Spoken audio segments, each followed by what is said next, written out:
İyi günler arkadaşlar. Kanalımıza hoş geldiniz. Bugün yine sizler için yepyeni videolarla karşınızdayım. İki başarılı oyuncularımız Elçin Sangu ve Barış Ardus'tan güzel paylaşımlarını sizler için hazırladık. Elçin Sangu, Sevdim Alabora, Yalancı ve Mumları, Kiralık Aşk, İyi Günde Kötü Günde bu dizilerde rol almış ve herkes tarafından çok beğenilmiştir. Biz de Elçin Sangu ve Barış Ardus'tan en güzel sempatik fotolarını sizler için hazırladık.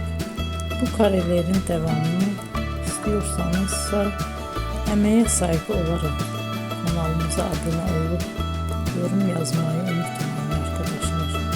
Teşekkür ederim.